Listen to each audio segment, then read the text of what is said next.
I'm going to show you how to replace the hammer in a HP22 or HP25 Phoenix Arms handgun. I've been having some problems with light strikes in this thing, and I've already replaced the firing pin before, but it's just getting worse. So I'm somewhere between 3,000 and 3,500 rounds. I haven't really shot it that much lately, but in my most recent video, I think I said about how many rounds I had through it. Already have the replacement hammer here. See the face of the hammer where it should contact the firing pin compared to my firing pin. Man, check that out. There's a pretty good indentation right there. Once I get that thing out, I'll show you a little bit more of how bad it is. So actually, you know what? Let's take the slide and barrel off. So just do it the way I showed you in the other video. Lock the slide back, and then while kind of wiggling the barrel, push forward on these two sections here. Depending on how broken in your gun is, this may be easier or more difficult. There we go. So barrel comes out. Put your finger over the spring and release it. And you can take all those pieces out there. You do need to take both of the grips off because we're going to drive a pin out that holds in the hammer. That's the only thing that we're going to have to take apart. We don't have to go into any more depth than that. Just going to drive out one pin. It'll make it a little bit easier if you want to remove the disconnector also, but I had an issue with the pin on my disconnector walking out, so I flared and staked the end of it so it wouldn't walk anymore, so I really don't want to take mine out.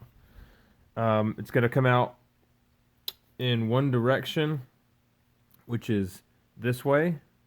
So place the handgun like this and drive the pin out. We're going to use a 5/32 roll pin punch here. See that? Roll pin punch has a little nipple on the end and faces in there. You want to release tension on the mainspring. So go ahead and put the hammer into the fired position, and then using a block or something or whatever, I'm gonna support the handgun and drive this thing out.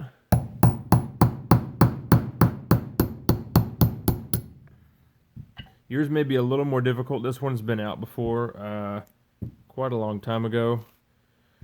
Remember the orientation of the pin. This end goes on the opposite side. When we put it back in, we're going to put it back in the same way it came out, which is this way. See that? Okay, now while holding the hammer steady, put some downward pressure on it. Go ahead and pull out your punch. You don't have to worry, it's not going to go flying on you.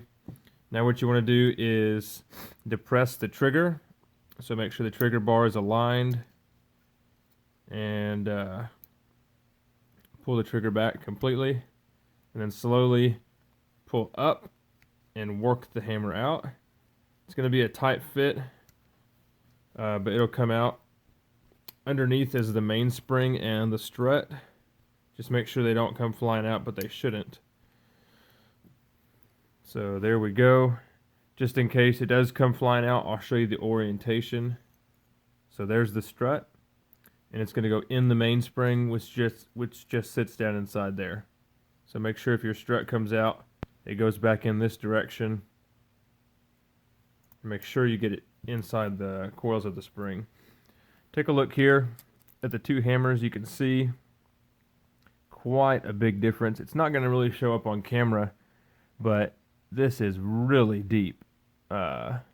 Between a worn firing pin and this divot here, you can definitely tell why I was having light strikes. Let me see if I can get, there we go, check that out.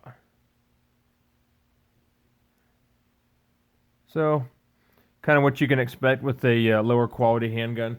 Something like this, the metal may not be tempered perfectly. It may not be heat treated just right, and I've seen this same kind of thing with other budget firearms like the SS-12 made by FedArm, that single shot break action. I actually had to harden the whole fire control. because it was so soft that it was just coming apart inside the gun. That was pretty interesting. So, replacement part number from Phoenix is 252. I want to say I paid somewhere around $10 for this. I think it was like $8 and then some shipping. And they got it to me pretty quickly. I ordered it before Christmas, so you can expect there was a little bit of a delay. I'm trying to see if there are any differences in the old hammer and the new one, and I think there are. So this channel right here where the hammer strut rides looks like it's a little bit wider, and it looks like it has a stop machined in it. So it looks like there's almost a cross pin, see, going that way. But it's not in the old one.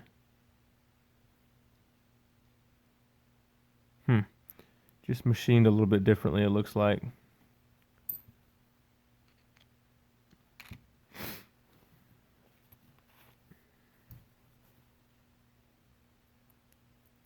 Oh, no, you know what? Check it out. That's funny. Looked like there was a cross pin in there. And it is a perfect little shaving. That's the same width as this thing. That's crazy. So make sure if you get replacement parts, they're free of debris.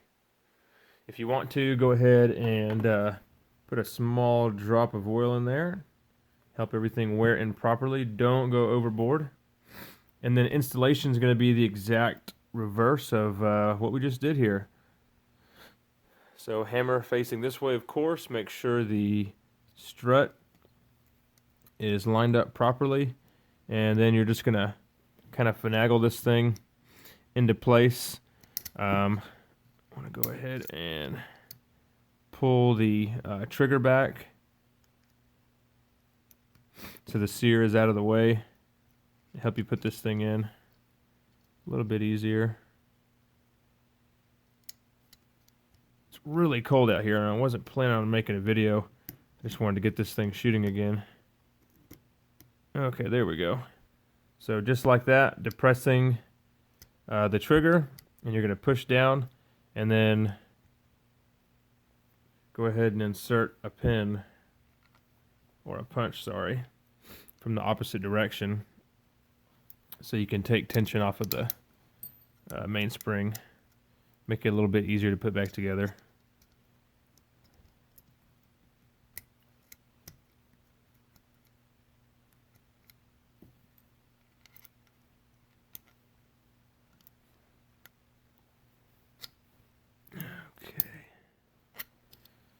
There we go. So I've got a couple holes in this table. We'll use these holes to put the punch through. Let me move this camera. And make sure we put this in the same direction. Put a little bit of oil on it, help it go in. Don't use a hammer to start your roll pins. You'll damage them. Have to buy new ones. What I mean is, don't hit the punch, or sorry, the pin itself with the hammer.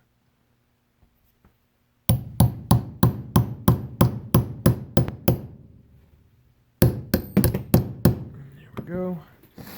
Punch came out the other end. Finish it off the rest of the way with the correct size.